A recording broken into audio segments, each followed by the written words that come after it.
Brazilian, the only place in the world that needs to be that has. Yeah, I just won't stay on it. I need something flat. What does she have? It's the same thing. Yeah, it's the same thing. Yeah, yeah, it's the same thing. It's just that this is too heavy, so it doesn't stay on it. Maybe There's something on the ground that, oh, yes, yes, yes. Yes, right,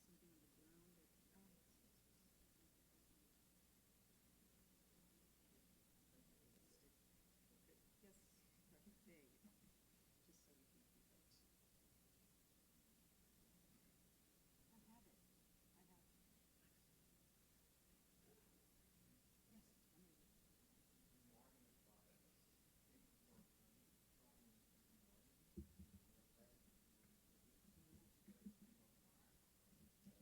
keep it.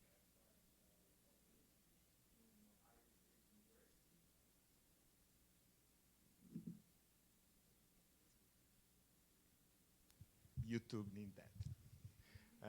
Again, good morning for everybody. It's a pleasure to have you here. And it's a pleasure to have Professor Kumar here too. She's a professor in School of Dentistry in Ohio State University. And nowadays she's an exponent in micro results, clinical results, and participate in the new classification of periodontal conditions and peri-implant conditions. And I think we'll have a very important opportunity in the beginning of this morning to discuss and know this new classification. It's new for everybody and change a lot of terms, change a lot of what we usually name the conditions. So we have this opportunity to discuss this new classification. And after the coffee break, we have a different lecture about oral microbiome that I really like it. And I think we have a very, very nice morning. Professor Kumar, thank you for coming.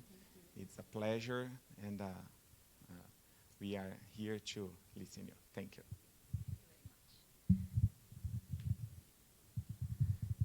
Good morning, everyone. Thank you so much for the invitation to lovely Brazil. This is my second time in Brazil, my first time in Piracicaba, and it is absolutely beautiful. Of course, I have some great friends here in the audience. Dr. Brenda Gomez and I have been working together for 20 years now, right? Since 15 years, since 2004. Since 2004. I met Dr. Brenda when she came to Ohio State in 2004. Yes? 2003, okay. In 2003, so it's been a long time. And of course, Dr. Renato and I have been working together for 7 years now. We have our first grant together was 6 years ago. So a lot of good friends, a lot of very close connections to Piracicaba. So I figured I have to now come here and see the place, right? So this is fantastic. And thank you very much for the invitation. So like Dr. Renato told you, in 2017, in November, we all met to talk about the classification of new classification. And last time the classification was done, it was done just by the American Academy of Periodontology, the AAP on its own. It was not a world consensus. So this year they decided to change it a little bit. We had a collaboration with the EFP, the European Federation of Perio. And not just that, we also had a collaboration with many other countries in the world. So we had representatives from China, from India, Taiwan, all of EFP, lots of participants from South America, Brazil, lots of South American, Colombia was there. So many other countries in South America were represented. And so 110 of us met in Chicago. And we had 3 days of intense fighting. So a lot of fighting, lot of. It was not an easy classification. It was really not an easy classification because you will see, and you all have seen the system. The reason why we had to change so many things, and of course, when you have something that you're used to and you want to change it, people who are used to something find it very difficult to change. And even when you see that there is a need to change it, the reason is correct, sometimes it's hard to accept that you have to change it, right? So we went through all of that. But some really exciting things also happened. For the first time, we classified someone who is healthy. I mean, we are all periodontists in this room. We are all dentists in this room. The one thing we do is always we tell the patient, oh, I'll make you healthy again. But what is health? It is not just absence of disease. There has to be a certain functional definition of health. And so for the first time, a whole subcommittee was set up just to define health. And you will see that there are some very good definitions of health, some reasonable, realistic definitions of health that are not like textbook definitions that you can see in your population and accept it. Because I'm sure you have all done this. All my students always do this. Every time we take probe tabs, we do bleeding on probing, plaque index, gingival index, and I ask the students, so what is your diagnosis? Gingivitis, Dr. Kumar. I mean, this is your friend. Why are you saying they have gingivitis? Why can't they have gingival health? Why are you saying your best friend has disease, or your wife or your husband, right? Why would you say something like this to them? But based on the very difficult criteria we had before, everybody had gingivitis. So clearly we were overestimating how much disease was in the population. And it was not because there was disease. You will see that it was because we didn't have proper criteria. And then for the first time, we also classified peri-implant diseases. So this is an official classification. We have diagnostic criteria. And I think we just went beyond calling it mucositis and implantitis. We also recognize that there can be peri-implant bone loss, there can be soft tissue deficiencies that are part of the whole process, right? That are just part. You placed the implant wrong. Your prosthodontic colleague did not load it right. How many of us have seen implants that were splinted, right? 2 implants splinted and there's bone loss, everything looks great. Are you going to graft this? No, because as long as that implant is splinted and the implant was not passively splinted, that bone loss is going to be there, right? It's remodeling. So recognizing that things like these can happen. So we have a whole I want to introduce you to this and maybe just take you through some of these case series. And this has to be a very interactive session. We have to talk about this. So ask me, stop me at any point, and please just say, wait, this doesn't make sense, and we can continue talking about it. Otherwise, it will just be me telling you, and you can read the classification. You don't need me to stand here and tell you what it is, right? So just to get us all started, basically, why do we need a common classification? Essentially, it is for, we are now not, America or England or, Brazil. We are a global system. We all see patients from everywhere. We transfer cases across. Patients travel. I have a lot of patients who are going to be in America for 4 years, 5 years, and then they're going to go back to their country. So I have to treat them while they are there, and then they have to go back to their country to continue the treatment, because periodontitis is a lifelong disease. And we need to keep these patients in constant surveillance, and so we need a common international language. And so that was one big reason. And of course, we will need to have a proper diagnosis. We don't want to overestimate disease, or we don't want to underestimate disease. These two things are very, very important. So have a realistic estimate of disease. How many of you would like to be told? How many of you were really upset when the American Heart Association changed the guidelines for hypertension? My husband he thought he was hypertensive, and he was taking medications for 20 years before the new AHA guidelines in 2017 said he's not hypertensive. And so he's like, I killed myself for 20 years for what? Simply because somebody picked one number as hypertension. And now what will happen in 10 years now if they suddenly go back and say, wait, that number was wrong? Is he going to get a heart attack in 10 years? So this is a very big problem. When you set a number, a threshold, and say above this threshold you have disease, below this threshold you don't have disease, and suddenly you keep moving that scale up and down. Yeah, one day you say, oh yes, I have high risk for heart attack. Second day you say, no, I'm fine, I can go back and eat steaks. Third day you say, I have heart attack. So what happens to your life, right? So people cannot live like this. So we really need to set very realistic thresholds, and so diagnosis. And of course, along with that comes proper treatment, right? So once you have a good, solid diagnosis, and you have guidelines, an algorithm basically that takes you from diagnosis to treatment, then you will know what you're doing, right? And of course, we have remember all the CPITN studies that INOMO and others did back in the day, and then we had the Ramford studies, all of these large-scale population-based studies. I mean, we are now talking about conducting large studies between your school and my school, and we can extend this to other schools. And, you know, we all have to have the common code. So basically, this is like setting up a genetic code so we can all do similar things, and I'm going to fall on this. I'm very good on tripping on wires, so I fall over everything, so I'm just going to move this. This is fine. I got it out of the way. But I'm very easy to fall on things. So that. And of course, we are all researchers also, so we need to have good, solid criteria. I know Mabelli here is very upset that we removed aggressive periodontitis because it was her whole thesis, but then, you know, Belly found out, of all people, and her colleague in my school, Khalid, found out that really microbially you're not able to tell all of these diseases apart. They're part of one long spectrum, a continuum. There's no discrete differences. So this is what we're seeing, and this is what we're trying to do. So basically, that is why we have a common classification. So just to give you a little historical perspective, this is a little hard to read. The first classification system came out in 1966. And all it said at that point was we have chronic marginal periodontitis. That was the name given to it, right? Chronic marginal periodontitis. You have marginal bone loss. So crustal bone loss was also called marginal bone loss. You have bone loss of the alveolar crest. And the important thing was you can also have periapical bone loss. So that was not periodontitis. So back in the day, the difference was to separate between endolesions and periolesions. So there was apical periodontitis and marginal periodontitis. So that was the big difference, right, in 1966. See how people's priorities change? You want to take away a profession and start a profession of perio, which is apart from endo. And so we said apical periodontitis versus marginal periodontitis. That is where life began.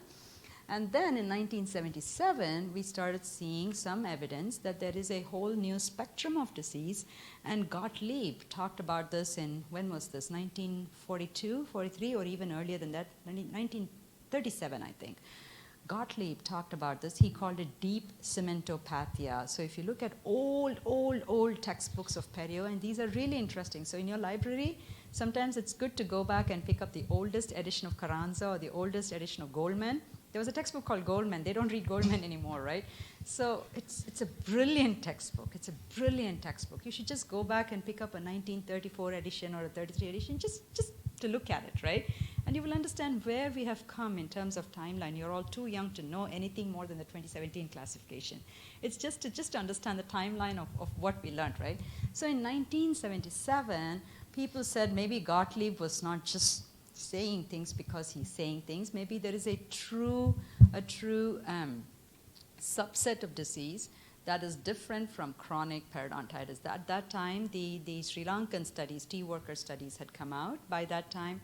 So Kransky had published a lot of work. Listgarten's work had come out saying that there is a bacillus called Acnobacillus acnomystum comitans. So Kransky had shown it as a pathogen. The Sri Lankan tea worker studies had shown that some people have so much disease that by 45, all their teeth are lost.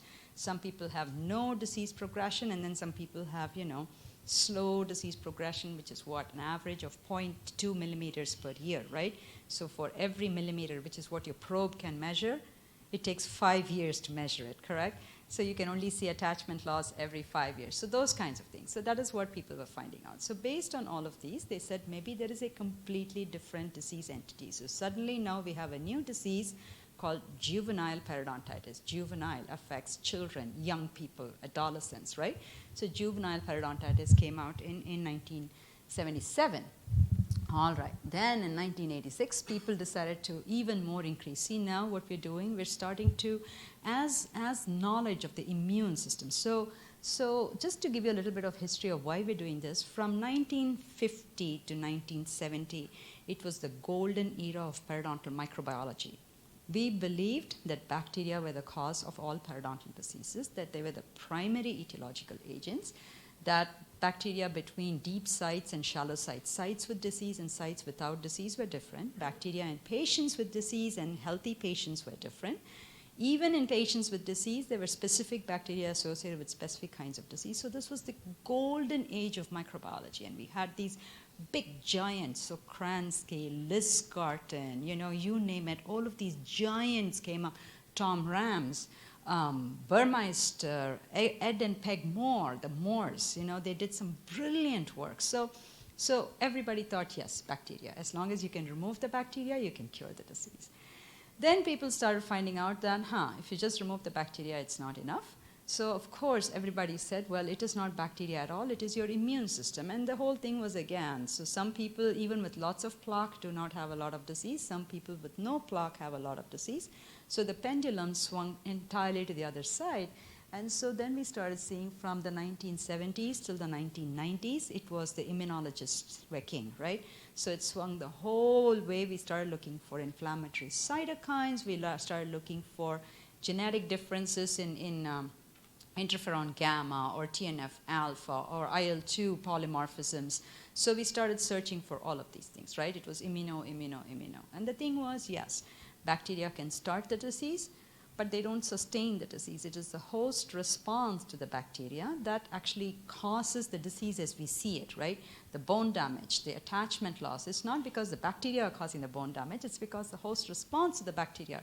So to sustain the disease, you need host response. And that host response is what is causing disease. So based on that, what happened was they started having all of these different classifications. So suddenly you had juvenile periodontitis started being subclassified into pre-pubertal. So we see this a lot in primary dentition, localized juvenile and generalized juvenile, right? So all of these classifications started coming up. They then found this new classifier here called necrotizing ulcerative gingival stomatitis. And a new class came up that was refractory, which means you treat the patient, you tell them, you're okay, Mrs. Smith, go home now, I will see you in 3 months. In 6 months, the patient is sitting on your chair and you have attachment loss. So you're not able to control the disease, right? So refractory to treatment. So this started coming up.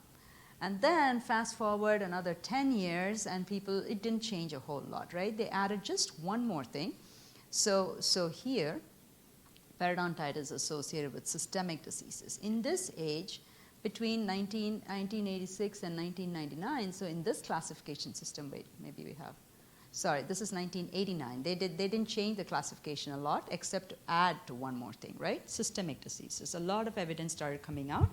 And this was the earliest studies that came out with the Pima Indians and diabetes, and that started coming out with rheumatoid arthritis, and the Mattia studies that started showing a lot of cardiovascular and perio relationships. So all of those beautiful studies started coming out.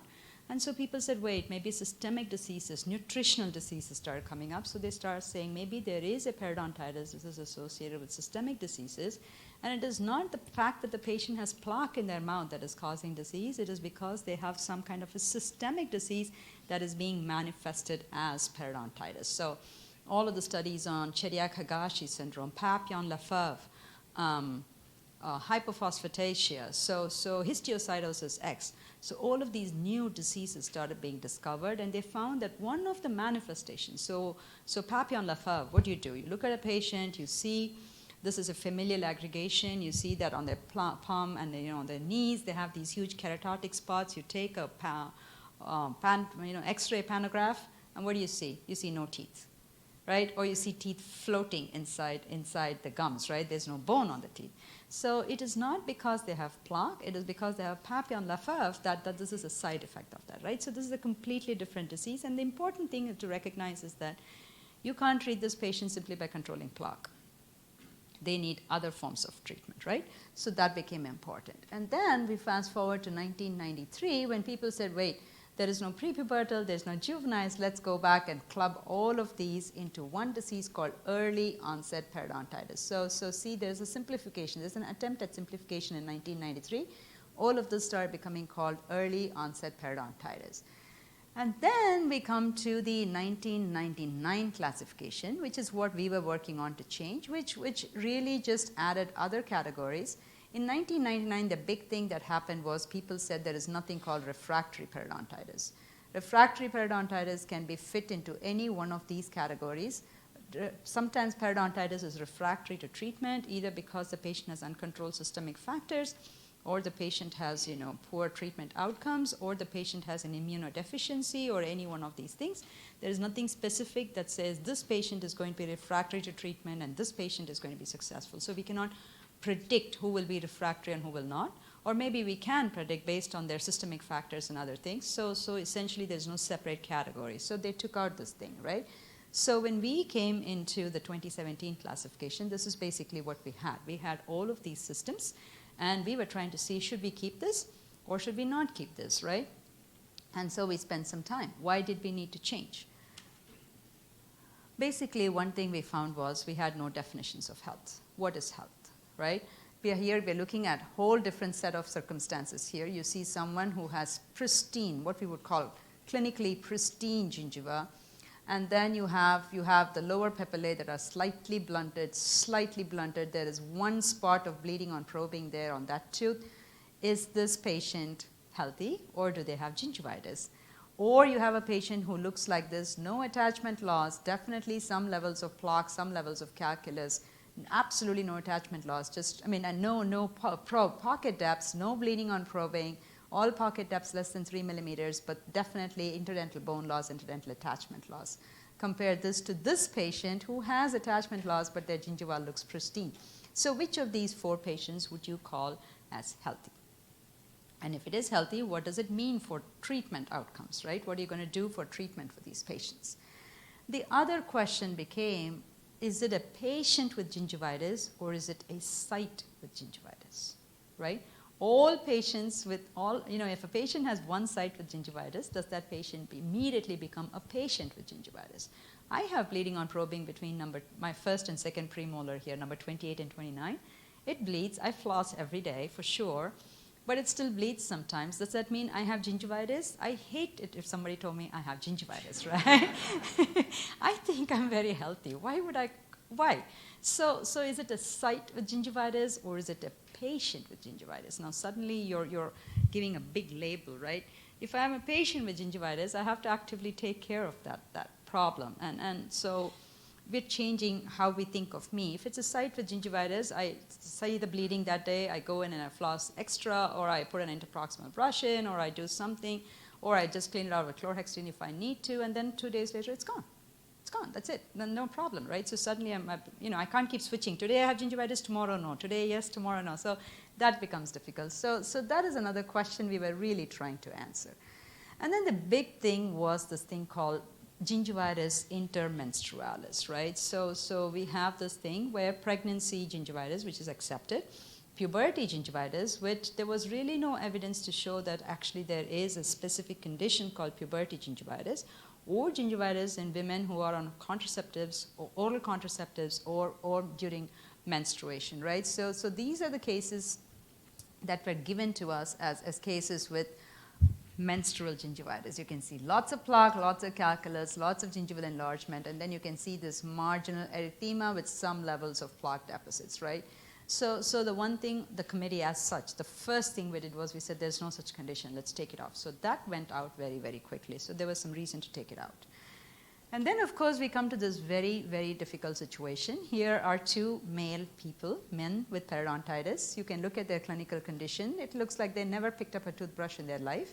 You look at their x-rays and you see that they have anything from 50 to 70% bone loss. This is representative of their whole mouth, except one of them is 35 and one is 62, right? So now which of them has aggressive disease and which of them does not? So are they 2 different diseases, or are they same disease with 2 different presentations, with 2 different factors, right? In both of these patients, this is the important thing we talked about as a group, and I'm going to spend a minute talking about this here.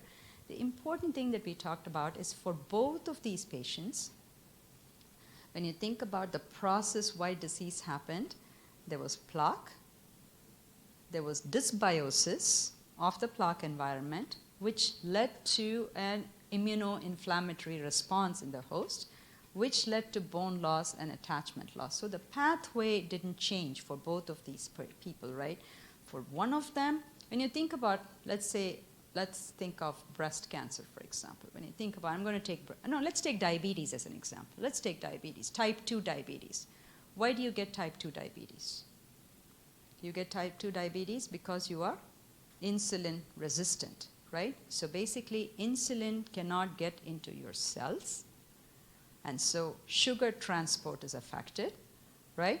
And because of that, you have advanced glycation end products, right? The sugar combines with the protein and forms these giant molecules, which convert to what are known as advanced glycation end products. Every cell in our body, osteocytes, immune cells, epithelial cells, have receptors for these advanced glycation end products. And when the age and the RAGE meet, it changes cellular machinery, changes cell transcription. So this is the process. Some people get type 2 diabetes when they're 40. Some people get type 2 diabetes when they're 75.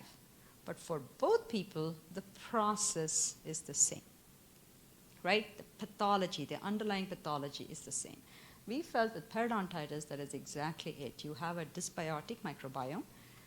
We all are born with the microbiome. We establish a microbiome very early in life, and your group has been really foundational in showing some of those acquisition studies, right? You've done this work. We've all done this work. And so you live with the microbiome. Something happens. Either you fail to brush your teeth, or you start smoking, or you get diabetic, or you get obese. Something happens. You change the environment in some way that causes a shift in the microbiome from eubiotic, which is good for you, to dysbiotic, which is bad for you. And that starts a cascade of processes by which there's an inflammatory response. The inflammatory response, actually, bacteria sees cytokines as food. Our body sees cytokines as immune molecules that we're throwing away to contain a response. But cytokines are very, very small proteins. And bacteria can break them down and use them as food very quickly. So when you have a cytokine-rich environment, you will feed a certain type of proteolytic bacteria. So you will enhance how many proteolytics. So you're changing the environment, the ecology, the ecosystem, right? It's like when you put too much fertilizer on your lawn, or you throw too much water into your lawn. What happens? A different group of grass grows there. Or you get dandelions or African violets or something there, right? So all of these things can happen. So the whole process is that there is a dysbiotic biofilm that initiates an immune response, which initiates a cascade, so it gets caught in that cycle. Some people get that cycle early, some people get that cycle late, but the process is the same. So essentially, because of that, we said the process is periodontitis. Some people get it early, some people get it late. In some people, it advances quickly. In some people, it advances slowly. Once we say what you have is periodontitis, let's start figuring it out from there, right? Let's start figuring out what happens from there. So that was the underlying thinking. Are we okay so far with this? I know it's not easy to accept, but that. So we're going to start about gingival health. Let's go through and classify gingival health really, really quickly. So you can have gingival health at the site level and at the patient level. You can say you have a very healthy gingiva on number 29, or you can tell the patient, you are healthy, you are periodontally healthy, good job. Come back in 6 months and I will see you again in 6 months for your regular cleaning, right? It's very positive to tell the patient you are healthy, because then they feel like I should maintain my health rather than say, oh, I should treat my disease. So it's a very positive thing that we need to start telling more to our patients, and so we figured that. Okay, now you can be healthy when you have a reduced periodontium or when you can have an intact periodontium. And again, the big thinking that we said there was reduced periodontium happens in 2 ways. One is in a patient with crown lengthening or gingival recession. So we have to accept that you can, as a dentist, as a periodontist, you can create reduced periodontium. You can do crown lengthening and the patient has reduced periodontium. So I have seen doctors who will put up an x-ray, never look at the patient. They have their back to the patient, they're looking at an x-ray and they're like, Mrs. Smith, you have periodontitis. No, you don't have periodontitis, Mrs. Smith. You have no probe depths. You have done no charting. You're looking at an x-ray where the bone levels are halfway down. I've had referrals to me. Patient has been sent, Dr. Kumar, please evaluate the patient for periodontal disease. I'm probing everywhere, no pocket depths. Patient has beautiful, beautiful gingival health. So I called the doctor, hey, why did you send me this patient? Oh my God, have you seen the x-ray? Their bone loss is all 50. That's all they do. So they simply look at an x-ray and they say patient has. So periodontitis cannot be diagnosed from radiographs alone. It needs a whole set of symptoms and a whole set of findings before you can diagnose periodontitis. And so you can have it reduced periodontium either secondary to disease, So if you treat a patient for periodontitis with osseous surgery, what do? You create attachment loss. You voluntarily create attachment loss for the patient, right? It is like when you have a forest fire, a wildfire, what do? What is the first thing you do when you have a wildfire? You go and you burn more, right? So you prevent the fire from jumping. This is what we do. This is how I explain it to my patients, osseous surgery. They're like, they told me you're going to take my bone down. You're going to remove my bone. Yes, I might be removing your bone, but this is like a wildfire. You have a wildfire in your mouth. If you had a wildfire near your house, what would you do? You would burn all the trees in front of your house so that the fire doesn't jump from the forest to your house. This is what I am doing for you. I am removing that burn layer. I'm creating a burn layer so it doesn't jump. This is what we're doing with osseous surgery, right? We all do this. And so we're creating a reduced periodontium, and it's our duty to maintain that reduced periodontium. You cannot do osseous surgery on a patient and send that patient home because you created it now. It is something that you have made. You have to take care of it. You cannot tell the patient, I've done my job, you take care of it. No. That patient is now your duty, right? So these things, this is what we want to bring to the practitioner to say, listen, guys, this patient needs more care. Explain to the patient, keep them in your practice. This is also to drive insurance, to drive policy, to drive all of these things. We started doing this. So that was the idea behind this. Okay. So basically, let's start about periodontal health. It is a state free from inflammatory periodontal disease, right? Then there is no chronic disease happening. It allows an individual to function normally and to avoid either the mental or the physical consequences due to current or past disease. And again, every one of these things can be site-based or case-based. So again, you can have a patient who's healthy or you can have a site that is healthy. And or when a patient has many sites that are healthy, they can be healthy. Or a patient who has 1 or 2 sites with disease can still be healthy. That is the whole concept, which is why we're separating a site with gingivitis from a case with gingivitis. Is that making sense to everybody? Just the understanding that simply because you have 1 tooth or 1 site with a problem, it doesn't make you, the whole patient, have disease, right? Only the sites need to be fixed. So that is basically what it is. Okay, so pristine periodontal health doesn't exist outside of the textbook. It was great that the Page and Schroeder studies did beautiful histochemistry on unerupted teeth. Remember those studies? Where did they come out? They came out of unerupted third molars. They didn't come out of a patient with a functioning tooth in their mouths, right? As soon as a bacterium is present, your body's job is to send out immune cells to figure out what that bacterium is, whether it is a friend or whether it is an enemy, right? So it's like saying, I want a city without police cars. That is pristine health. That doesn't exist. You don't have a city without police cars. The police cars are part of a healthy city. Same way your immune system is part. And so a low level of inflammation is absolutely important to us. So you need to have pristine. The pristine gingiva doesn't exist. So basically what we talk about is a well-maintained clinical periodontal health, or in a patient who is stable disease with a reduced periodontium. And here is another very important thing. So you can have a patient who is in disease remission or controlled disease, right? They're not completely disease-free yet, but you have treated them, they are in control, and so they can still have a healthy this one. So let's start by defining the site. So when you have a patient, a site, when you say, hey, I want to say number 9, my front tooth, does it have gingivitis or not? How will you diagnose it? You look at bleeding on probing. You look at the color of the gingiva. You look at the contour, the same things, nothing different, right? So how do you diagnose gingival health, right? Color, contour, consistency, texture, 4 features, and probe depths. So we're not changing any of them, right? So the essential 6 features, the same thing. It has to be coral pink in color or whatever the normal color is for the patient. Not everyone has coral pink gingiva. The normal color for the patient, it has to be firm in texture. It has to have a scalloped margin with knife-edged papillae that meets the tooth on a knife edge, correct? And then there has to be no bleeding on probing, and there has to be no other signs of clinical inflammation. The texture is firm, so all of those things, correct? And the probe depth has to be, we're not talking about probe depths. Now, the other recognition is without a constant forced probe and a defined probe angulation, we will not say there has to be a probe depth of only 2 millimeters or only 3 millimeters. Remember all of those things that we had in the past? So probe depths have been removed from this, if you will notice it very carefully. And we'll go through this and see where it comes up. The bone levels range from 1 to 3 millimeters below the CEJ. So this comes from the age-old Haas and Houseman studies and all of those studies that tell us where the CEJ is, the physiologic bone. And what do you use to estimate physiologic bone levels? Interproximal radiographs, right? The bite wing radiographs. You really don't want to look at it in a PA because PA can be very, very, it can change based on your angulation and everything. So typically you want to use a bite wing radiograph to assess interproximal bone levels, correct? So that's what we want. Okay. So then the important thing that happened was when a patient with a reduced periodontium, such as this one, right?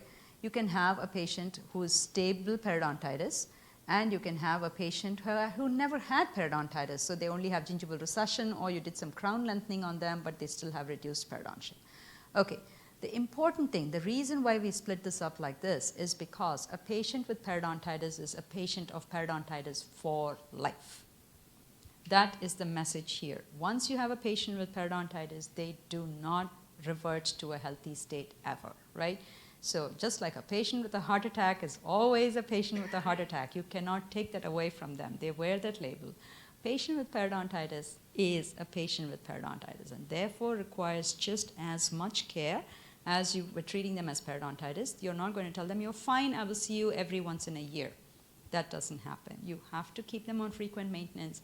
They are at higher risk for breakdown, so each time you simply cannot do, I will only spot check your probe depths, I will only spot probe you, none of those things. Do a full eval each single time, and that becomes important, right? Okay, so once you have following treatment of gingivitis, once a patient with gingivitis has been treated, what are you expecting to see? No bleeding on probing, no swelling or no redness, and no patient symptoms or attachment or bone loss. So essentially, when you have following a treatment of gingivitis, this is what you expect to see, right? Okay. After treatment of periodontitis, you expect to see the same signs, except that you expect to see reduced clinical attachment and bone levels. So a patient with gingivitis or a patient with periodontitis on follow-up appointments to be classified as gingivally periodontally healthy has to show no bleeding, no erythema, no edema, none of the signs of gingivitis, except one will have intact periodontium, one will have it on a reduced periodontium. Basically, this is it. Are we okay so far? And have I created any controversies with you? Any questions that you want to ask? We okay so far? All right. Then let's talk about a case of gingivitis or a case of gingival health, right? So this is truly important. Gingival health is less than 10% of bleeding sites with probe depths less than or equal to 3 millimeters. This is the first time probe depths are coming up, right? So you can have a patient with BOP in less than 10% of sites. So if you had 128 sites, so if you have 32 teeth, that's 32 times 6 is 128. How many can you have? Up to 12 sites can bleed, up to 13 sites can bleed, okay? But no more than that. If all of their teeth are present, no, 28 teeth, not 32. They have 28 teeth times 6, 128. You can have up to 13 sites that bleed, but their probe depths cannot be more than 3 millimeters. If that site is bleeding and its probe depth is less than or equal to 3 millimeters, you're okay. If that site is bleeding and the PD is 4 millimeters, that patient has gingivitis. Does that make sense to everybody? Yes? So the sites that bleed cannot have probe depths greater than 3 millimeters. That's what we're saying with this. So a patient with gingival health can still have 13 sites that bleed, which is okay. So I'm healthy now. So that made a big difference. So this is basically what we're saying, right? Now let's talk about next thing is a reduced periodontium. A patient with a reduced periodontium is still allowed to have a little bit of bleeding. That is stable periodontitis. So this is a patient with recession or a patient on whom you have done crown lengthening, right? This is that patient. They can still have bleeding on probing. They can, but none of the probe depths of 4 millimeters or greater that bleed on probing. So now we have slightly increased that definition, right? So 4 millimeters. You said less than or equal to 3 before. Now we've increased it to 4 with the understanding that probe depths are not the most accurate measurement ever. You can still have a millimeter difference between your own self as you probe over a period of time. So with the understanding that that is possible, we've said 4 is an okay number for that, right? Okay. And the most important thing is that there is lack of progressive periodontal destruction. So how many of you have patients in your practice in whom you've treated them, you have done, this work? Every single time you look at them, the probe depths are 3, 3, 3, but then the recession keeps going. So especially in people of Indian origin, periodontitis manifests not as pockets, but it manifests as progressive recession. So they have bone loss, they have recession, but the pockets are 3 to 4 millimeters. So we don't have deep 6, 8, 10 millimeter pockets. The whole thing simply recedes. So there is a whole phenotype in people and this is what we found. Our colleagues from China came and told us the same thing. Our colleagues from Korea came and told us the same thing. And I was like, this is what I see in my Indian patients. I mean, I know that we've seen all of these patients. Classically, what you see is that what happens to a patient when you look and, you're healthy, no probe depths over 3 millimeters, no probe depths over 3 millimeters. You look at the x-ray, there was 20% bone loss, now it's 25% bone loss, it's 30% bone loss, and the recession is increasing. So that is progressive destruction. That patient does not have gingivitis, they have periodontitis, it is progressing disease. So this is the most important criterion. None of these things matter if this is positive, right? So they cannot have progressive destruction of periodontium as you measure it by other metrics. So that is the most critical thing in all of this. So patient with stable periodontium can have bleeding on probing if everything else is stable. Everything else is stable. But the minute they have bleeding on probing or some form of gingival inflammation and something else changes, that immediately switches to periodontitis. Yes? Are we okay so far? Good. Then, let's talk about this. So for gingivitis, there was 2 subcategories, and now we don't call it non-plaque-induced gingival diseases. They are no longer called gingivitis. So you can use the word gingivitis very freely, and it only implies a biofilm-induced disease. Back in the day, you could say, leukemic gingivitis or diabetic gingivitis or something, and that was still called gingivitis. Now we say they are gingival diseases. They're a completely different thing. That's not just a plaque-induced inflammation. What does the word itis mean? Inflammation, right? So if you don't have the classic plaque-induced inflammation, then it is not itis. It is a disease. It doesn't take away from the fact that it needs treatment. It has to be, but it is not the classic pathway. So you can use the word gingivitis from now on, and all it means is a biofilm-induced disease.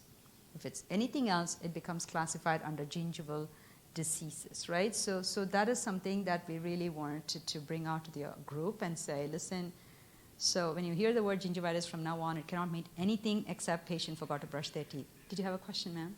Okay. So that.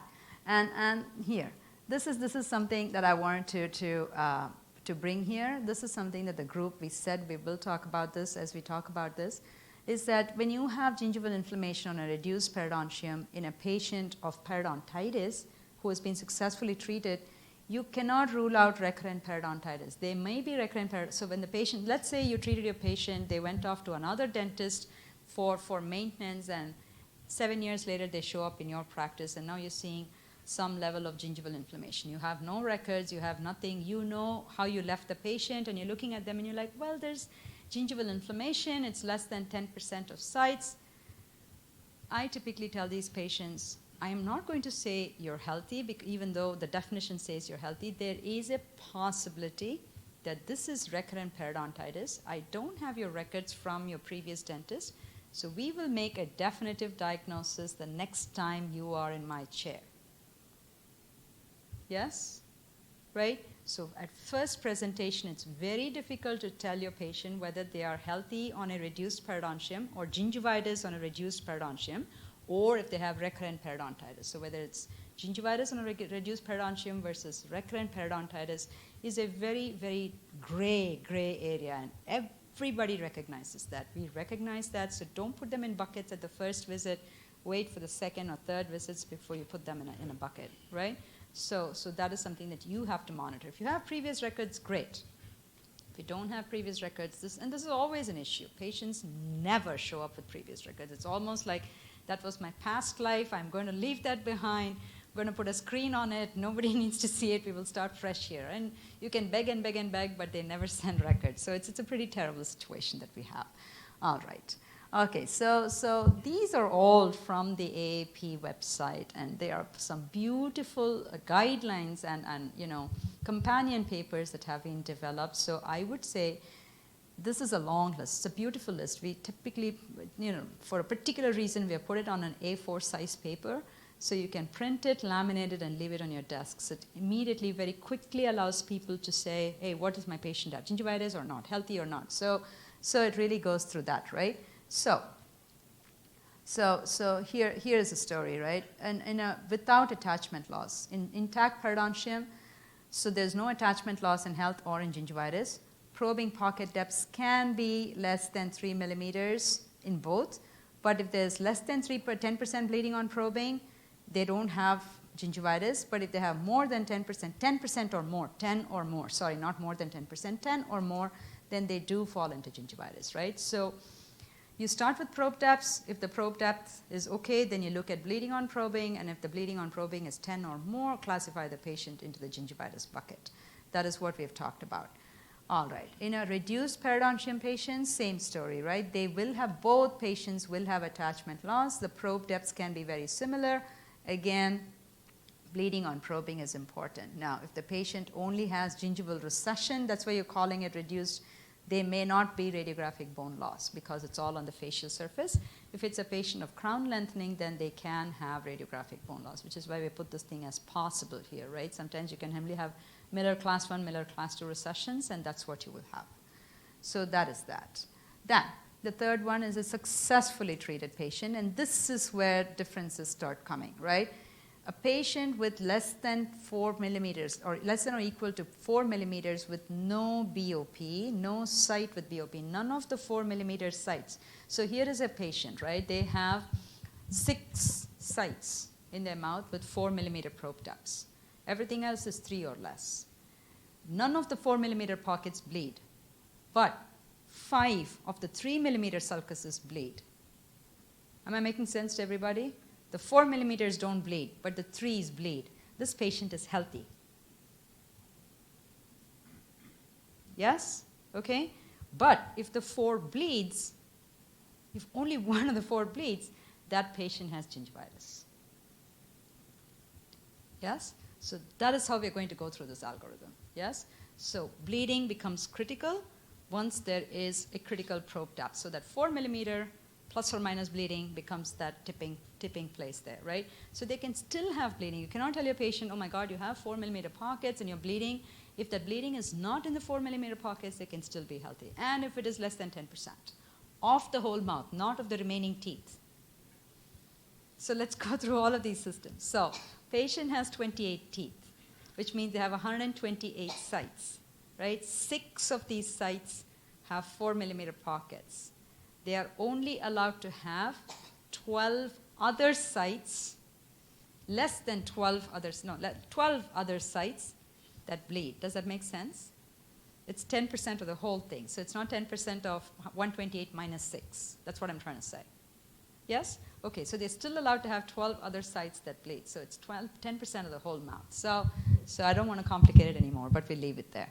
So that. Again, this is a lovely study. This is a lovely, lovely table that the Bartold and Klaus Lang and Bartold's paper has put up as a supplement. So these supplements are absolutely brilliant. Please just go download all of the supplements. There's a lot of work in all of these. I'm happy to leave this with you folks as a PDF. So use it. I mean, this is really not my work. I'm just summarizing the classification committee's work, so you're more than welcome to have it as a PDF just to refresh yourself and do things. So we'll talk about this. So essentially, this is outcomes, right? So it takes care of all of these systems: bleeding on probing, sulcus depth, bone height, modifying factors, and predisposing factors, right?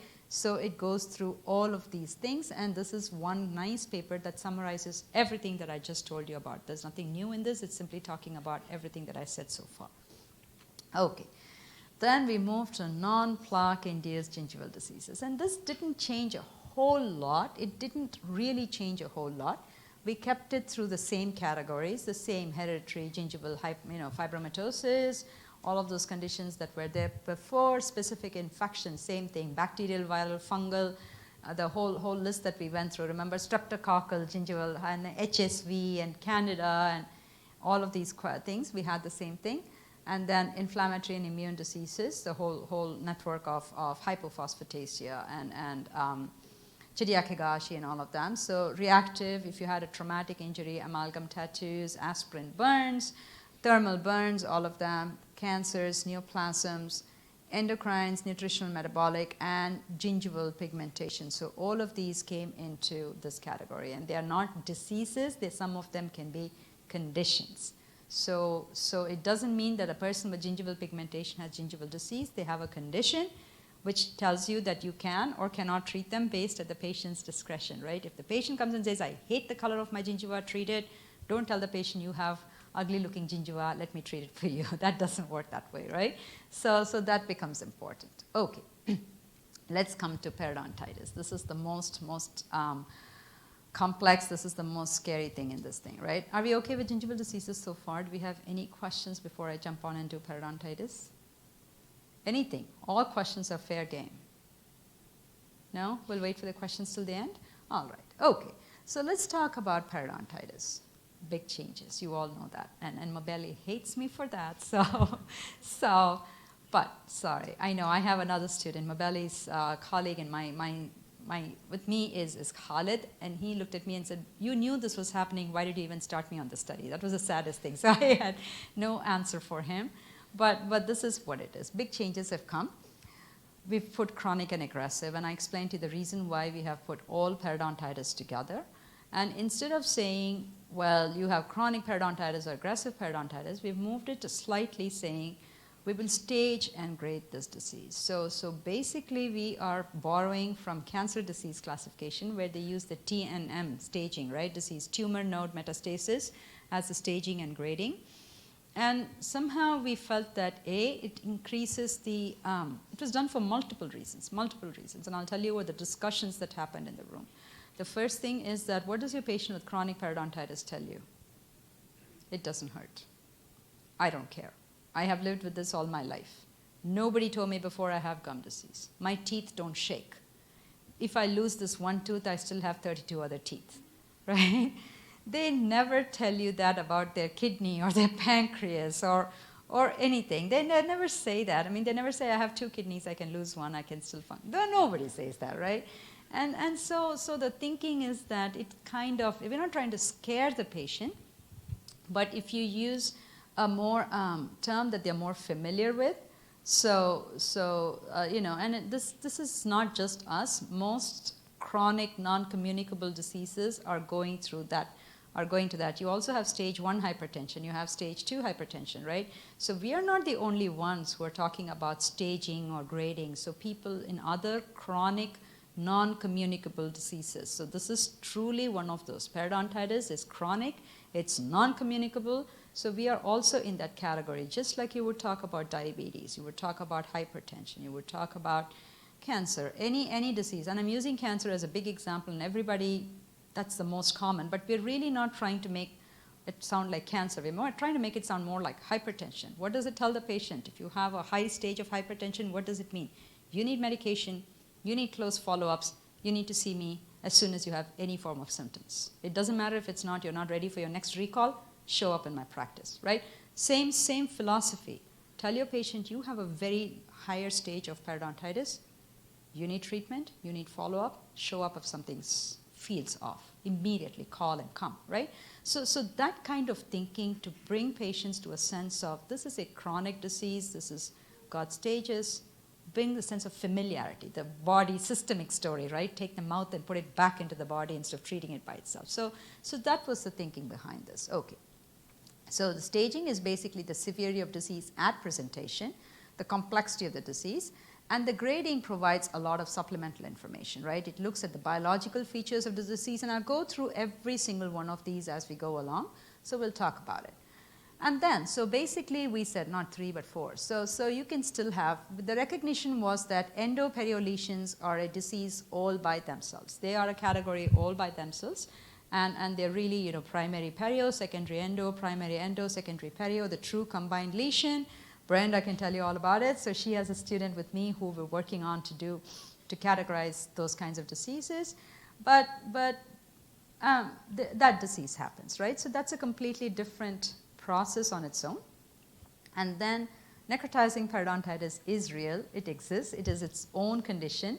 And it's not seen as much before simply because of heart therapy. And so patients with HIV are highly, highly, highly controlled. HIV has become another chronic human disease. It is no longer a death sentence. So because of that, we're seeing less and less of necrotizing periodontitis, but necrotizing gingivitis exists, right? It shows up all the time. I have patients who are, young kids, 20, 21, and they show up in my practice before every midterm exam, every final exam, every semester, right? The same punched out lesion, till in some of them that lesions have just stayed there. It's no longer, the gingiva is not even willing to grow back up, that kind of thing.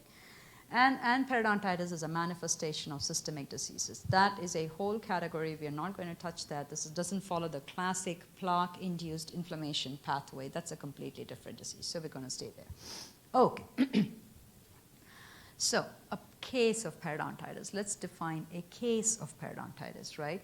A patient has periodontitis if this is another thing we said, interdental attachment loss. Because every patient with gingivitis, I teach perio, this to my second year dental students. So the minute they walk into dental school, second year, this is where we teach them perio. That's the first lecture they get on perio. Every time I talk to them, somebody will stand up and say, Dr. Kumar, I have receding gums. Do I have periodontitis? No, you don't have. You have attachment loss. You don't have periodontitis, but because it doesn't follow the classic plaque-induced itis pathway. And I always tell them, do you have plaque-induced itis? No, I brush my teeth. You don't have periodontitis. Go home.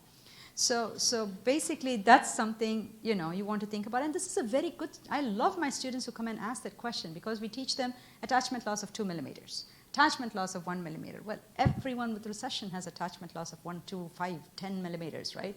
That doesn't make it. And they have, so the important thing we said was interdental attachment loss. And it has to be on 2 or more non-adjacent teeth. So if you have the first and second premolar, having attachment loss, that's not enough. It can be, but it's not simply enough, right? That's the important thing to understand. Or you can have buccal or oral 3 millimeters. So this is important. Patient with gingival recession is not immediately disqualified from this. You can have gingival recession if you have attachment loss interproximally also, correct? So trying to be inclusive about all of that. They have cal, and the pocketing is 3 millimeters at more than 2 teeth. So now when you have buccal or facial or oral cal, we're looking at pockets. So we're not talking at attachment loss anymore. Do you see the difference? Interdental attachment loss. If the attachment loss is only on the buccal surface, then we're looking at pocket depths interproximally. Does that make sense? And the important thing is you cannot, the reason for cal cannot be any of these things. The cal is not because of facial cal. It's not because of recession. It's not because of cervical caries. How many of you have patients with cervical caries who have, attachment loss on the facial, right? We all have seen patients with caries at the CEJ, just below or at the CEJ, correct? Okay. And the important thing, is this routine in Brazil to send all patients out for third molar extractions? Yes? Yeah, this is an American thing. I don't believe it. I mean, sorry. Not all patients need third molar extractions, but this is a trend. And so where many of my patients, 40-something, hygienist calls me, Dr. Kumar, patient has pockets. Patient needs grafting. I say, oh, okay, what better the pockets? And I sometimes just look at the x-ray, I turn to the patient, did you have your wisdom teeth removed in the last 7 or 10 years? How did you know? Because that's where your pockets are. They're always distal to the second molar, right? They're lovely class 3 defects, which is fantastic. You look like a superstar treating those defects. They're brilliant. You open it, clean it up, pack some bone, throw a membrane on it if you need to, close it up, heals like a dream. And the patient's very happy, right? It looks fantastic. You look like a hero. With those cases, I love treating them. I mean, they're my truly success, 100% success. But it's not because they have periodontitis. It's because of incomplete healing following a third molar extraction, which led to a pocket formation, which now is secondary to the process, right? So the pocket is secondary to the itis is secondary to the third molar extraction. It's not truly this. So there is a recognition that that might be a reason, and so that is what we say here, right? So it is not on the distal aspect of a second molar and associated with malposition or extraction of a third molar. So that cal cannot be counted. Don't tell the patient you have periodontitis now because that is a cal there, right? Or you have an endodontic lesion with a vertical root, or you have an endodontic lesion draining through the marginal periodontium, or the patient has a vertical root fracture. So all of these criteria have to be thought about when you say this is a patient with cal or not, of case of periodontitis or not. Okay, now let's talk about the stages of periodontitis. So this is very simple. This is the easiest part of the classification. If you look at a patient, remember first we said slight, moderate, severe periodontitis. Same name, same criteria, different names. So slight, moderate are stage 1, stage 2. We didn't change anything. Severe periodontitis can be either a stage 3 or a stage 4. If it is severe periodontitis and the whole dentition is not at risk, so we had localized severe and generalized severe, right? So it is very similar to that now. So severe periodontitis, only at isolated teeth, you can keep the rest of the dentition functioning with a partial denture, with an implant, with a full, with something, with an FPD, whatever you want to do, it's stage 3. If you have the whole dentition, if this is a complete denture patient, then that immediately goes to a stage 4. Basically, that is truly what it's talking about, right? So truly, it is not rocket science. It is the same, slight, moderate, severe. It just opened it up. And we always tell our students, listen, when you did Glickman-Furcation classification, you did grade 1, grade 2, grade 3, grade 4, and then you did the Hamp and Lindy, we took Glickman 2 and further classified it. This is exactly that. All we did was we expanded it a little bit more, didn't change anything into that. So this is really not at all bad at all, okay? All right. Then the question becomes, and I'm going to actually walk through this one by one, right? So essentially, you're looking at this. So the first thing you start, what do you, let me, okay. I'll go back here and I'll again go back to look at it. So basically, this is how you start. What do you do for a patient who needs, essentially, before you start staging or grading a patient, what do you need? You need full mouth charting. You need full mouth x-rays. You cannot do this anymore based on either or, right? So you need full mouth charting, full mouth x-rays, mandated, and you need to know, if you can, how many teeth were lost due to periodontitis. Tooth loss, simply writing down tooth loss is not enough. So taking a good dental history and a family history becomes important, right? So this starts focusing us back to go back to our basics and do a good history taking. That's the goal of this thing. Where do we start? We start with our chart. We look at the chart. We look at interdental site at site of greatest loss. This is again critical. Site of greatest loss, right? It is not every tooth. It is not everywhere. Where is the biggest loss? Is it distal to the second molar? Is it on the front? And if you have lots of site, where is the deepest site? The deepest site, if it is only 1 to 2 millimeters, the patient stays at stage 1, right? If it is 3 to 4, they go down. And then you see that both of these can be greater than 5 millimeters, right? Once you see patients with a bone attachment loss of greater than 5 millimeters, go look at the next one, which is severity of the disease. And you'll see severity of bone loss. You will see that for both of these, again, it is still the same, right? Extending to middle or apical third of the root. Then you start asking the next question, tooth loss due to periodontitis. So to put a patient in a grade 3 or a stage 3 or a stage 4 bucket, and I will explain more criteria, there are more criteria, this is not the simplest thing.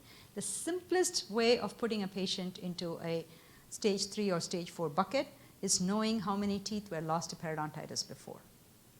That's the easiest way. If the patient tells you, oh yeah, this tooth was shaking and they took it out, and this tooth was shaking and they took it out, or the doctor said I had gum disease, and so if they can give you that kind of history, life is easy. You don't have to do anything more than that, right?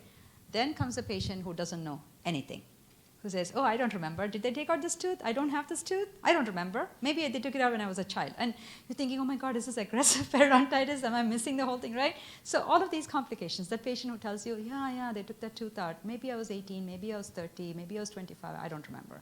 So there's no history. It's completely lost to you. So those kinds of patients, right?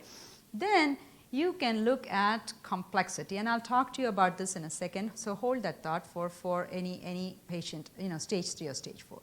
Then we go to the complexity, right?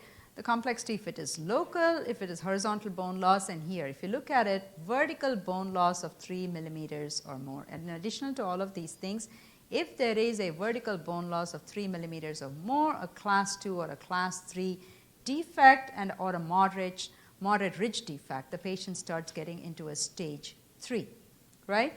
Stage 4 gets even more. Now they have secondary occlusal trauma, they have bite collapse, they have pathologic migration. So pathologic migration immediately takes the patient into a stage 4. So that is easy. Some buckets that are easy to start pushing the patient into that, right? You don't know how many teeth the patient lost to periodontitis. Look if they have flaring. Look if they have pathologic migration. They have a mesial drift. If they have any of those things, they immediately become a stage 4. If they have a bite collapse, a vertical dimension, VD, is gone, then of course they have, and you can see many of these patients, they have a full complement of maxillary teeth, they have canine to canine on the mandible and no mandibular posterior teeth. So their occlusal dimension is completely gone. They're hammering on their front teeth, every time they bite, they're eating like that. So that immediately takes them to a stage 4, right? So, and we see a lot of these patients in our practices. For everybody, their front teeth is important. So they will save their front teeth at all costs, but they are okay with not having a few of their maxillary or mandibular posteriors, right? So that. Then this becomes a descriptor. The extent and severity becomes a descriptor. For all of this, you can still have a localized or a generalized stage 3, stage 1, stage 2. Or you can have a localized or you can have a molar incisor pattern, stage 1, stage 2, stage 3, stage 4. So back in the day, what was classified as moderate, localized, aggressive periodontitis will today be called stage 2 periodontitis, molar incisor pattern. Does that make sense? Yes? Or what was called slight localized periodontitis, localized aggressive periodontitis, slight localized aggressive periodontitis, slight lap, will today be called stage 1 periodontitis, molar incisor pattern. So we're just submitting a paper, and this is how we're doing it. So we're calling the disease in this way. So we're saying patients were selected as, stage 3 periodontitis, some of whom, 15 of them presented with a molar incisor phenotype, some of them presented with a generalized stage 3 phenotype, grade C phenotype, some of them presented with a stage 3 grade A phenotype. So this is the 3 definitions we are giving of disease. So we really have a paper with what is called chronic aggressive, localized aggressive, and generalized aggressive. And this is how you're writing these papers now. So for research purposes, it is still the same disease. Nobody's taken away the disease. It still exists. It is just classified slightly differently. Is that making sense to everybody? Are we okay with this so far? Yes? All right. Well, we'll extend this some more, and we'll talk about this. But just to see where the classification is going. So when you say 15 patients were 15 to 17 years of age, presented with stage 2 periodontitis, molar incisor pattern, nobody will mistake it for anything but what was called localized. So all the previous data in research has not vanished. It will still exist, right? The biggest fear was all these years of work that we put into aggressive periodontitis is gone. It is not gone. It is just being called today. Remember when you had all those papers called juvenile periodontitis, and then somebody came out and said aggressive periodontitis, everybody had a heart attack. They said, yes. They were like, juvenile periodontitis, JP, why are you calling JP2 clone? Now JP2 clone doesn't exist because there's no more JP. Well, there is JP. We just call it aggressive periodontitis. Now we've changed it to periodontitis, molar incisor pattern, slight, moderate, severe, right? So basically, or localized, generalized. So it just shifts that thing, but it doesn't take away the diagnoses that you have been making all these years or all the publications that were present. All right. Grading. Grading is where the future is today. This is where we all come in, and all the work that you guys are doing and we are doing and everybody in the world is doing is going to feed into this bucket. The biggest understanding is that risk for disease is still a very highly unknown variable. We don't know what increases risk for disease fully. We know some things, but we don't know fully. And in my next lecture, I'm really going to just spend some time talking about that, right? We will talk about the work that we are doing in our space to understand risk for disease, and we can talk more about that, but basically this is it. So every research that you do, everything that you do on diabetes or obesity or stress or rheumatoid arthritis or anything is going to feed into that bucket. And if you can identify a biomarker for a specific cohort, it feeds into that bucket, right? So this is the field that is the most open for innovation, which is completely empty, and it's up to us to fill in the blanks, all of us. So this is the biggest area of research that has opened up now, and it's fantastic because now you can plan anything you want. You can do studies that are totally directed towards looking at prognostic factors, indicator factors, predictors, risk factors, risk mediators, risk predictors, risk indicators. Pick any risk factor you want, and you will be able to study it, right? So it gives us a mechanism for studying that, right? Okay, so when you think about risk, and I'll have a better chart of this, so let's look at this, and we'll go over a case just as an example. Basically, the best way of estimating the grade of periodontitis is if you have previous data. If you have historical data, previous x-rays, previous radiographs, previous this, we always knew that, nothing changed. Even before this classification, what did we tell our patients? If you have any x-rays from your dentist, bring it to me. If you have any charts from your old dentist, bring it to me, right? So this is what we were always asking our patients. So what we wanted truly was old x-rays. Let's say you don't have it. Let's say you don't have it, which 90% of our patients, 99% of our patients show up with nothing, right? Absolutely nothing. So here is something that was proposed in an earlier classification. So if you look at the classification, the risk estimators like Previsor or PRE, or what is the other one that we have? The Lang, Tonetti and Lang. So any of these risk estimators, one thing that was done was estimate bone loss as a function of age. Bone loss to age ratio. So if a patient is 50 years old and they have 50% bone loss to age ratio is 1. Okay? If a patient is 100 years old and they have 25% bone loss is 0.25%. Does that make sense to everybody? So that can be used as an estimate of how quickly the disease is progressing, right? In a 50-year-old with 50% bone loss, the disease has progressed much faster than in a 100-year-old with 50% bone loss, right? So the risk for disease progression is about half there, right? 50% to 100%. So that is what has been used. Bone loss as a percent of age, as a function of age. Less than 0.25 is slow. Moderate progression is 0.25 to 1. Greater than 1 is rapid rate of progression. So you will have a patient. So all aggressive patients will fall. Most aggressive patients will fall in stage C, grade C disease. Grade C disease, right? So all patients will fall under grade C disease. As simple as that. You don't even have to put the patients who are 25 to 35 years old. You don't even have to write that in your papers anymore. Grade C disease was estimated based on bone loss to age ratio. Done. That automatically says these are your aggressive patients, right? So patients showed up, but for example, patients were selected based on patients had stage 2 grade C periodontitis, molar incisor pattern, or stage 2 grade C generalized periodontitis, right? So right there, you know that this is the aggressive group that you're talking about, correct? So it is simply renaming and making it a lot more generalized and more easy to collect patients. So my aggressive is the same as your aggressive. It is not two different phenotypes that we're looking at, right? Okay. So then, the next one you look at is, this is from old. We never changed this. This is the case phenotype that you want to look at. Lots of biofilm, lots of plaque, and you look in the mouth and you think, oh my God, I should get attachment loss of 6-7 millimeters, and everything is probing 212, 222, and you're like, this is not fair. You never brush your teeth, right? I get angry sometimes, like, why don't you have disease? What's wrong with you, right? No, kidding. But that you have that feeling, right? So that patient is a low progression patient, and so we haven't changed that.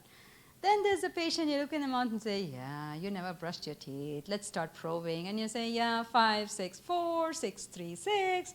They're like, okay, didn't brush your teeth, you have disease, you're 60, we're okay, right?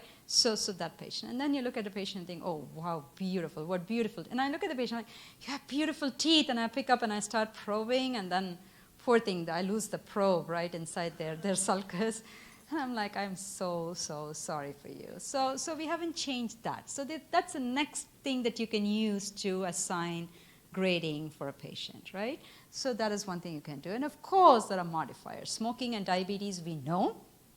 That is established. But here is where everyone else can fill in their buckets.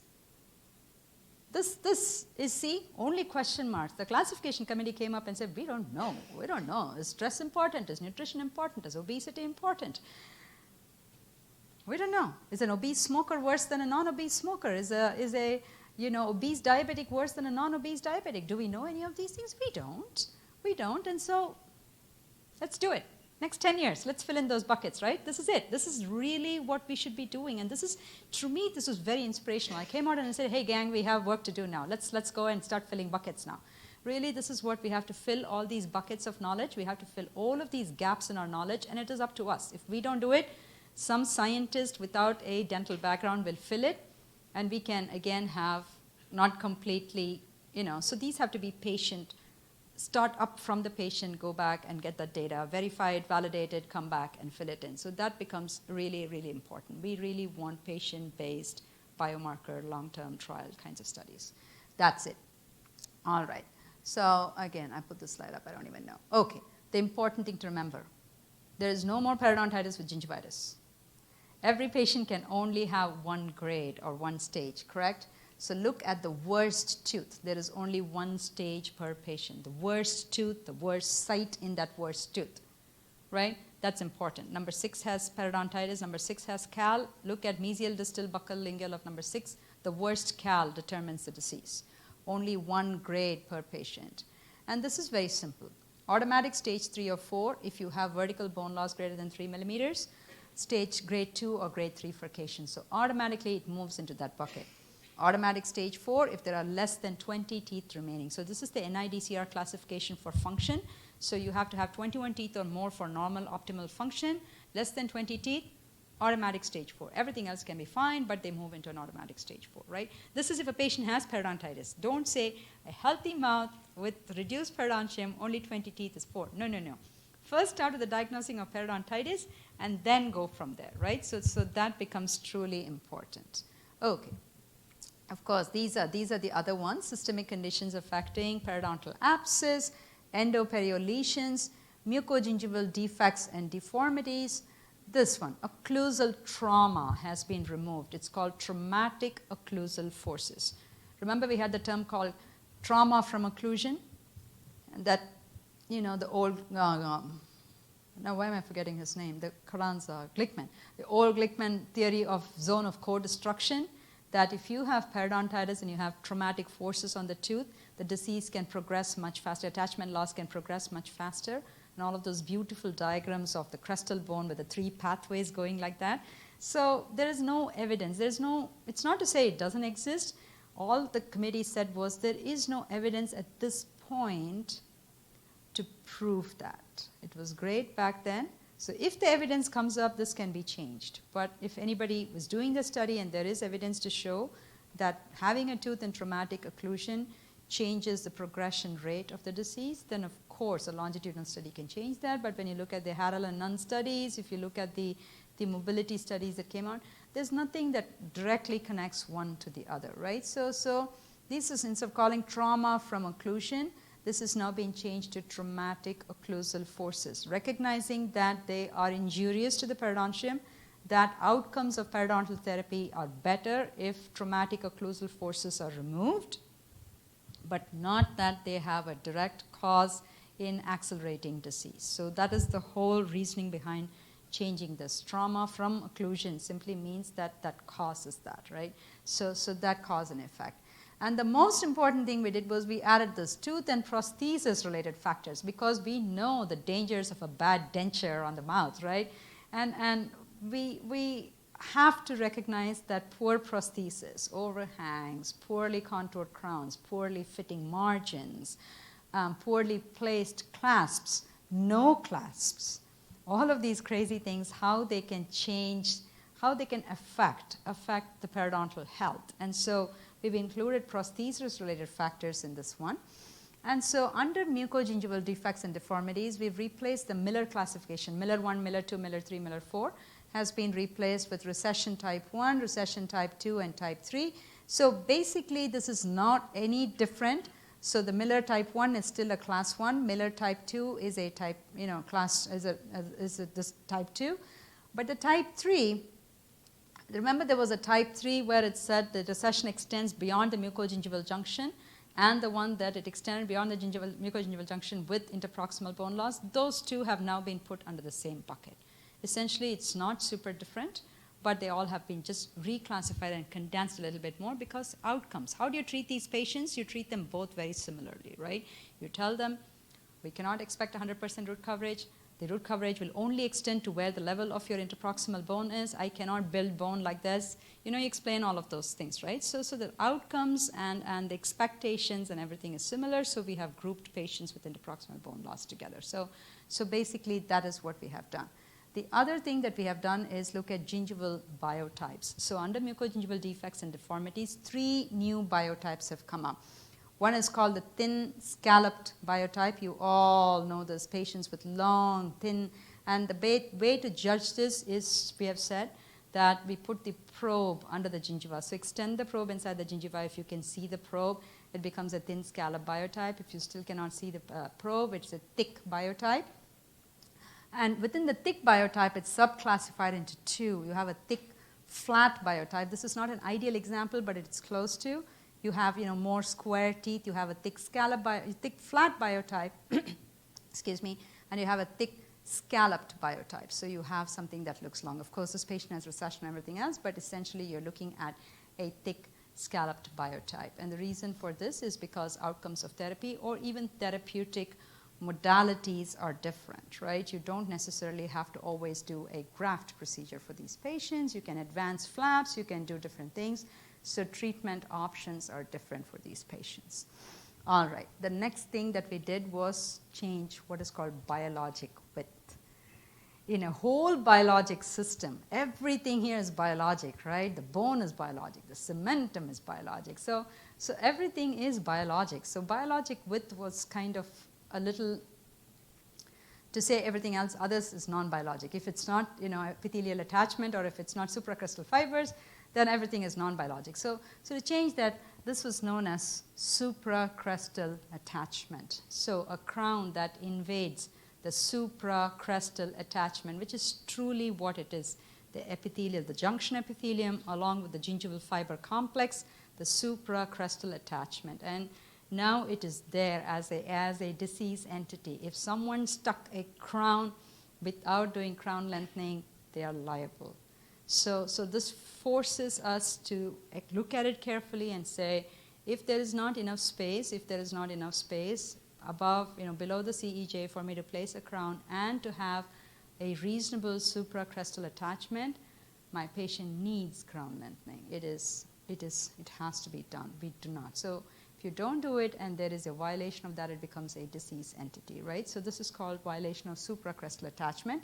And of course, this has always been there. Enamel pearls, enamel projections, CEPs, palatogingival grooves, we've always had this. So that was easy to keep there, right? So this is the broad buckets of periodontitis classification, the biggest, the big bins in which we put all of these things.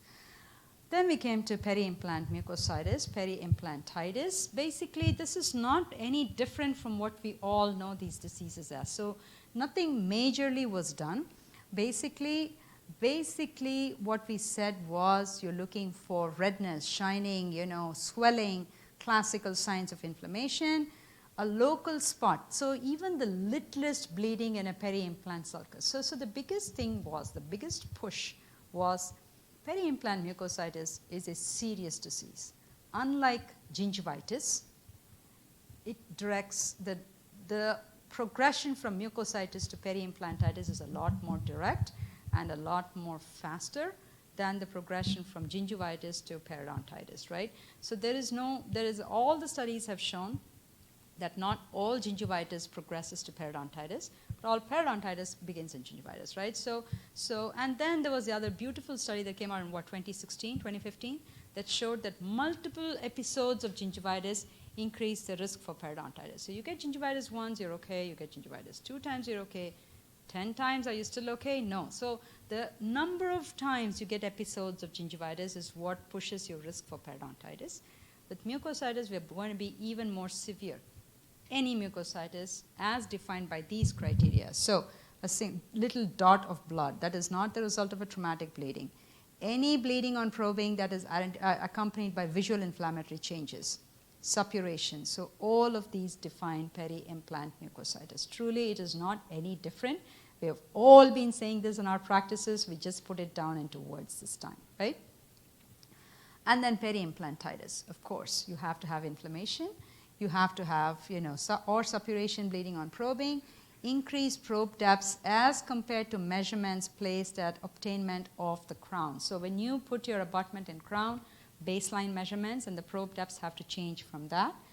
Progressive bone loss after the first year. So progressive, the bone loss, at 1 year following delivery. In the absence of radiographs or probe depths, here is the important criteria. Radiographic bone level of greater than 3 millimeters or probe depths of greater than or equal to 6 millimeters along with BOP. So this came about from a study that we had done where we said that probe depths of 6 millimeters seem to be the biggest predictors of attachment loss, simply because if you can't maintain a 6 millimeter pocket in a patient, around a tooth, how are you going to be able to maintain a 6 millimeter peri-implant sulcus around an implant, right? How is the patient going to be able to maintain that? So these areas are the most liable for bleeding, the most liable for inflammation, and so these were the things that were set up. The next thing was we recognized that you can have hard and soft tissue deficiencies at implant sites, and that this can happen due to many, many, many different factors, from systemic diseases and conditions to systemic medications to how the tissue heals.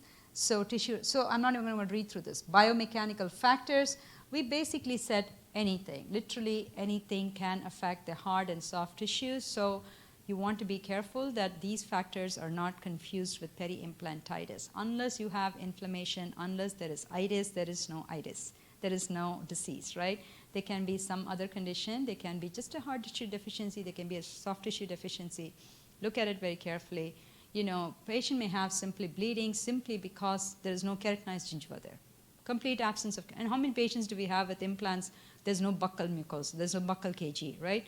I see a ton of them, so I'm sure we all do. And it's very simple. I mean, you look at a patient, you say, oh, you don't have enough bone for me to place the implant. You go ahead and do a guided bone regeneration. What do? You make 2 vertical incisions, you yank all of the tissue, you put it on the lingual. So you've moved your keratinized gingiva all the way from the buccal closer to the lingual, right? So then, if you don't do an apical position flap at uncovery or at implant placement, all your KG is left on the lingual, you're making a hole towards the buccal, the whole buccal surface has no KG, right? So these things we see routinely, and especially when we see more general dentists place this without thinking about concepts like this. So now the awareness is that everybody is going to place implants. We are not the only deliverers of implant therapy. Everybody, orthodontists are placing implants, for heaven's sake. So everybody can place implants, right? So which means that we need to start increasing an awareness for what is needed from these people when they place these implants or what they do. And an absence of any kind of tissue. So tissue morphology, tissue phenotype, biomechanical factors, all of these factors can cause hard and soft tissue deficiencies at dental implants, and that is a recognized category. So you can write it in and say absence of KG, lack of KG, lack of vestibular depth. So you have a ridge. So number 2, the premolar is the last standing tooth. You have to place a molar implant. The premolar CEJ is here. The ridge falls off down here, right? You say, oh, you can't do vertical augmentation very successfully. Let's put the implant and make a long crown.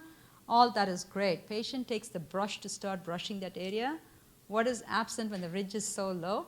There's no vestibule. There's no place for the patient to put the brush and brush at the CEJ of the implant. We never think about that, right? We rarely think about that. We're like, yes, brush and floss. The patient brushes and flosses, but what they're truly brushing is the top of the implant and not the CEJ, not of the implant and the tooth, because there's no vestibular depth. So now, lack of vestibular depth, write it down in the diagnosis, which is a different treatment. This patient doesn't need brushing and flossing. They need air floss. They need, water pick. They need something completely different from what they're using routinely, right, to prevent their disease. So we need to start thinking about all of these different things as we go along. All right. So this is, again, the AAP came out with these guidelines. It's an excellent thing. It's on perio.org. You can look at it. To step 1. So these are the steps, right? Step 1, I'm going to read it. The color may not be very good. Step 1, get full mouth probe taps, full mouth radiographs, record the missing teeth. So mild to moderate periodontitis will typically be stage 1 or stage 2. Establish a stage. So basically this talks about everything that we said right now. Confirm the attachment loss. Rule out the non-periodontitis causes of CAL, right? Then determine maximum CAL or radiographic bone loss. And confirm radiographic bone loss patterns. Say how much vertical bone loss there is, what is there, right? Establish the stage. Establish the grade. Calculate the root bone length ratio. So root length divided by age, correct? So you do that. Assess risk factors. Measure response to scaling, root planing, and plaque control. Look at how much bone loss there is and do a risk assessment. So these are the different stages. Stage 1 and 2. Grade A or B, standard non-surgical therapy. Stage 3 or 4, move them into complex or multidisciplinary therapy. Simple. So if your general dentist has a stage 3 in their practice that they didn't refer to you, shame on them, right? This truly starts developing referral guidelines, and I think this is truly important, right? You can go to general dentist and say, here, keep your stage 1 and 2, treat them in your office. Stage 3, move it, right? That starts becoming important. So we can start establishing guidelines. In 2015, the AAP wrote this beautiful guidelines, right? And the American Academy of General Dentists, AGD, yes, they shot it down. They hated it so much, they wouldn't let us make it public. So the document is hidden somewhere. They would not let us publish it because they said we are taking away practice from them, that they are capable of treating this, that they can do it. But right now, this allows us, this doesn't say directly, yes, you can send it to us, but this allows us to go back and pick it up again and revisit it and start saying what patients can be seen in a general setting and what patients need more specialist or complex care. Doesn't just mean refer to a periodontist. It means refer for perio, pros, maybe orthotherapy. So make it complex, make it interdisciplinary. So that is truly what it's saying, that this is not simply managed in a general dental office, in a general dental practice. That's all it says there, right? So I'm just going to put up a case, and once we do this, we'll stop, right? This is a 47-year-old patient whose chief complaint is, I have a lesion in the back of my front tooth for about 6 months, right? The patient reported the lesion to be inflamed when she's hormonal, that is menstruation. She says, every time I was, in my periods, I started having these things. Patient is a former smoker, quit 2.5 years ago, smoked 0.5 for 30 years. Medical history is non-contributory. So this is the case that we have. And so these are the x-rays. You can see the lesion that she was complaining about there. This is what it looks like. You can see some level of flaring in the anteriors. And we don't know if it is flaring or if the patient always presented like this. So she says, I don't remember. So this is basically what you're looking at. On the x-rays, there are some arrows that point towards the vertical defect. So if you can see it, there are a certain number of vertical bone loss, right? So it just looks at it. So automatically, this patient's stage would become stage 3 or stage 4, right? Simply because of the presence of vertical bone loss greater than 3 millimeters on an x-ray, this patient starts getting stage 3. The patient also has that lesion there. That could be, she thinks it's hormonal, but because we said there is no more menstrual gingivitis, this looks to be like a gingival or a periodontal abscess. So there is a secondary diagnosis of an abscess, right? So now this patient has, this is the probe depths. These are the probe depths that you can see here. So you see lots of 4s. There's a 7. There's a 6. That's a 9. So, And there's lots of bleeding, right? There's lots of bleeding in all of these places, but really it is less than 30%. I calculated out, comes to be less than 30%. But automatically, this patient has 3 or more defects greater than 3 millimeters. They have, a class 2 furcation. Sorry, let's go back here. There's a class 2 furcation on number 18 here, right there. So with all of these factors, this patient will move into a localized stage 3 periodontitis, right? It is less than 30%, so the patient becomes a localized stage 3. Now, the grading for the disease would be 47 years. So she has about 50% bone loss, and she's 47 years of age. So the bone loss greater than, this one is 1 year, greater than 1. Patient is also a former smoker, which I forgot right up here. So the patient gets to be a grade C, right? So bone loss is, so this patient has I would diagnose this patient as localized stage 3, grade 3 periodontitis and periodontal abscess. So 2 different diagnoses. So they get 1 stage, 1 grade, and they would get any other condition. And they can also have a perioendo lesion on top of that. They can have, anything else that goes with that, right? So all of those diagnostics. So this is basically how we are beginning to develop a classification system. There are going to be some bumps along the road as we go along, but let's keep talking about it there. So that's basically it. Questions, please. Let's ask some questions at this point. I've been talking for too long. Yes. First, thank you for your presentation. And since this is very new, I think it's going to take some time to get used to the new classification. And I'm going to give you the mic so they can still record it. It's better. Yes. It's going to take some time to get used to the new classification. And I believe that one important point is to identify the criteria or what can be used to automatically scale up the stage or the grade.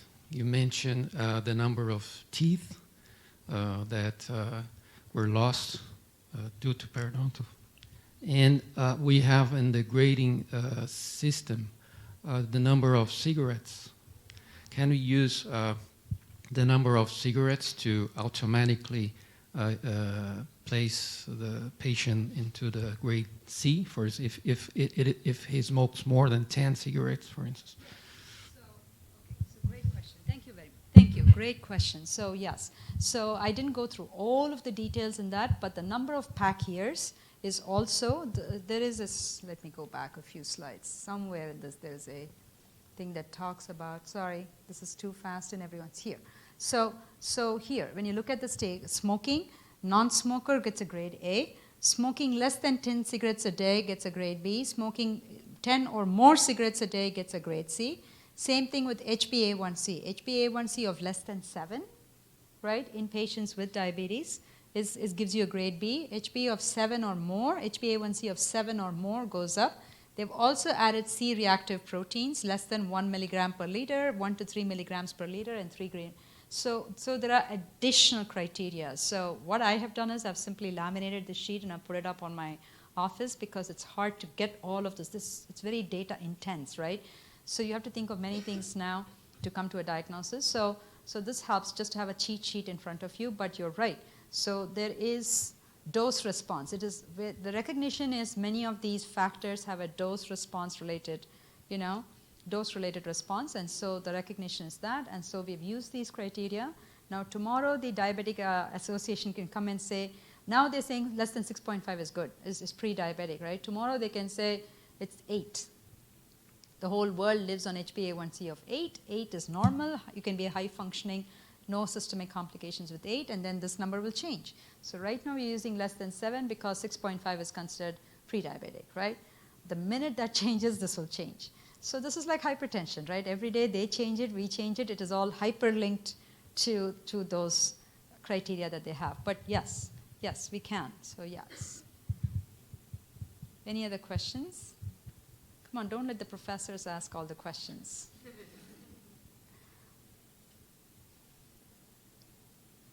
All right, you can ask me one-on-one when you don't want to ask in a group. I understand. Yes. Thank you, Professor. 2 questions. The AAP plan, the next classification, I have to be prepared for that. The last one make me surprised, but okay. And then what I think is the most important point of this classification, maybe it's the continuum diagnosis of the patient. It's not one just in a section, and you can fill the blanks yet, but you can define the disease, but it's a continuum process, and that's important, I think, in this classification. I don't know if you think that the group think about that, because sometimes you don't need the diagnosis for the first step of the treatment. You can follow it. The treatment response sometimes enter in the classification, was considered in the classification, or the group don't mind about that? No, not at all. So the goal is that diagnosis is a continual process, right? So the important thing, a patient with periodontitis is always a patient with periodontitis. They can either have active periodontitis, or they can get into gingival health on a reduced periodontium or gingivitis on a reduced periodontium, but their risk for periodontitis never changes. So fundamentally, if you have periodontitis, you're stuck in that bucket, but you can get better or worse within that framework. So just like managed hypertension, right? You're hypertensive. Nobody ever takes you off your hypertension medication. Diabetic, you're always diabetic. Does anyone say, you better now go off your medication? No one ever says that. So these are, again, chronic diseases.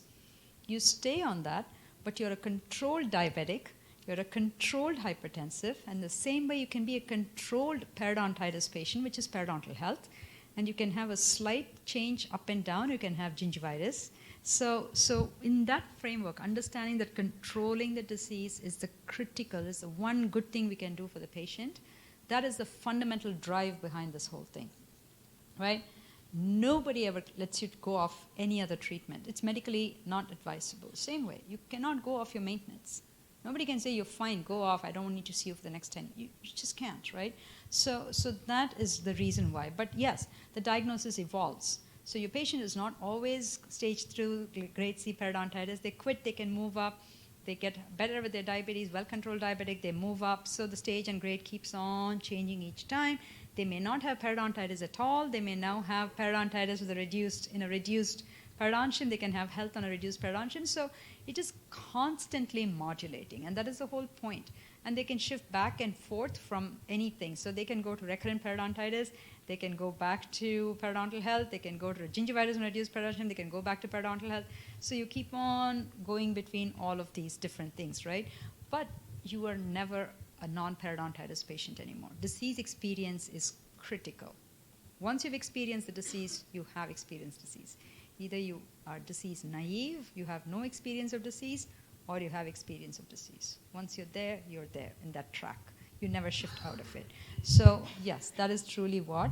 And I don't think they're going to do another classification system for the longest time. This was ridiculously expensive. So we spent, yes, it was, just the logistics of it. The reason why it took 20 years from that to every 10 years is a classification system that's supposed to come out, right? 10 years ago, the AAP looked at it and said, we cannot put another drama like that up again. We don't have the funds or the logistics to do it. So, and plus, it was very unilateral, right? We were doing this, and then the ADA had its own classification, and there were multiple different classifications of disease. So this time, there was buy-in from everybody. It became a group thing. And hopefully, this will work out enough that you don't have to think about this for the next 20 years, by which time I would have retired. Oh, you plan your retirement according to that. So yeah, that's it. Any other questions? All right, well, thank you all.